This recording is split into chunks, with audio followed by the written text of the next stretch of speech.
एक बार की बात है, एक गांव में एक मूर्तिकार रहता था जो बहुत ही खूबसूरत मूर्तियां बनाया करता था। मूर्तियां बेचकर अच्छे खासे पैसे कमाता और इसी से अपना घर चलाया करता था। उस मूर्तिकार का 10 से 12 साल का एक लड़का भी था और वो भी अपने पिता के साथ मिलकर बचपन से ही मूर्तियां बनाया करता था। और यहाँ तक कि वो 10 से 12 साल का लड़का भी बहुत ही खूबसूरत मूर्तियां बनाता था। उसके पिता उसकी मूर्तियां देखकर बहुत खुश होते, लेकिन हमेशा उसकी बनाई हुई मूर्ति में कोई न कोई कमी निकाल ही लेते थे। लेकिन उस मूर्तिकार का बेटा कभी भी अपने पिता की बातों से निराश नहीं होता था, बल्कि वो अपने काम को जारी रखता और अपने पिता की बात को मानते हुए अगली बार वो उस गलती पर अच्छे से ध्यान देता। अब धीरे धीरे उस बच्चे की मूर्तियां उसके पिता की मूर्तियों से भी ज्यादा अच्छी बनने लगी थी। फिर कुछ समय गुजरने के बाद लोगों ने उसकी बनाई मूर्तियों को ज्यादा दाम में खरीदना शुरू कर दिया और उसके पिता की बनाई मूर्तियों को लोग पहले के ही दाम में खरीदते थे।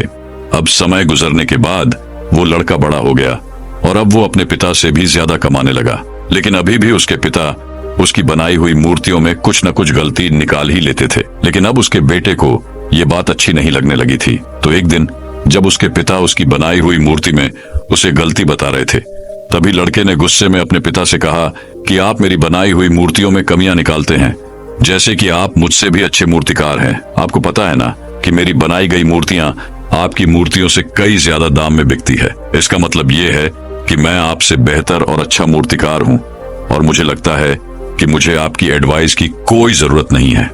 मेरी मूर्तियां परफेक्ट होती हैं। उस दिन के बाद से उसके पिता ने उसे एडवाइस देना छोड़ दिया और अब वो अपने बेटे के काम में कोई भी गलती और कमी नहीं निकालते थे। कुछ दिनों तक लड़का अपनी मूर्तियां खुशी से बनाता रहा, लेकिन फिर कुछ समय बीतने के बाद उसे रियलाइज हुआ कि लोग अब उसके काम की इतनी तारीफ नहीं कर रहे हैं जितनी पहले करते थे और इसी वजह से उसकी मूर्तियों की कीमत भी गिरने लगी थी। लड़के को इस बात की वजह समझ नहीं आई। उसे अपनी बनाई गई मूर्तियों में कोई भी कमी नजर नहीं आ रही थी जिसे सुधार कर वो फिर से अपनी मूर्तियों के दाम को उठा सके। वो इस बात से बहुत परेशान हो गया और एक दिन वो अपने पिता के पास गया और उन्हें अपनी प्रॉब्लम बताने लगा। पिता ने उसकी पूरी बात सुनी और उसे कहा, मुझे पता था कि एक दिन ये तुम्हारे साथ जरूर होगा। ये सुनने के बाद बेटा हैरान हो गया और उसने कहा, क्या आपको पता था कि ये होने वाला है? पिता ने हाँ में सर हिलाया और कहा, क्योंकि ये मेरे साथ बहुत साल पहले हो चुका है। तभी लड़के ने कहा, फिर आपने मुझे ये चीज क्यों नहीं बताई? पिता ने कहा, क्योंकि उस समय तुम समझना नहीं चाहते थे। मुझे पता है कि मैं तुम्हारी जितनी खूबसूरत मूर्ति नहीं बना सकता हूँ, इसलिए मैं हमेशा ये कोशिश करता था कि मैं एक टीचर की तरह तुम्हारी बनाई गई मूर्तियों में कमी निकालूं। क्योंकि जो काम हम खुद करते हैं उस काम में हम कभी भी कोई गलती नहीं निकाल सकते, क्योंकि हम सब अपने काम को पसंद करते हैं और सबसे अच्छा समझते हैं। लेकिन दूसरा इंसान उन गलतियों को देख सकता है जो हम अपने हाथों से किए गए काम में नहीं देख सकते। जब मैं तुम्हारी बनाई गई मूर्तियों में गलतियां निकालता था, तब तुम अपने काम से सेटिस्फाई नहीं होते थे और तब तुम अपने काम को और भी अच्छे से इम्प्रूव करने की कोशिश करते और इसीलिए तुम्हारे काम में हर दिन इम्प्रूवमेंट हो रही थी और तुम्हारी मूर्तियों की प्राइस भी बढ़ रही थी। और जब तुम अपने काम से सेटिस्फाई होने लगे और ये सोचने लगे कि तुमने जो मूर्ति बनाई है वो बिल्कुल परफेक्ट है और उसमें कोई भी गलती नहीं है, तभी तुम्हारी ग्रोथ रुक सी गई। लोग हमेशा तुमसे अच्छी मूर्तियों की एक्सपेक्टेशन रखते थे और जब तुम उनकी एक्सपेक्टेशन पर खरे नहीं उतरे, तब से उन्होंने तुम्हारी मूर्तियों में इंटरेस्ट लेना छोड़ दिया और इसी वजह से तुम्हारी मूर्तियों के दाम कम होने लगे और आज तुम इस सिचुएशन में पहुंच चुके हो। बेटे ने अपने पिता को अच्छे से सुना और थोड़ी देर के लिए शांत हो गया। फिर उसने कहा, पिताजी, अब मुझे क्या करना चाहिए? पिता ने कहा, बेटा, सेटिस्फाई होना सीखो और यही एक चीज तुम्हें इंस्पायर करेगी। हमेशा अपने काम को बेहतर बनाने के लिए, हमेशा अपने काम में इम्प्रूवमेंट लाने के लिए।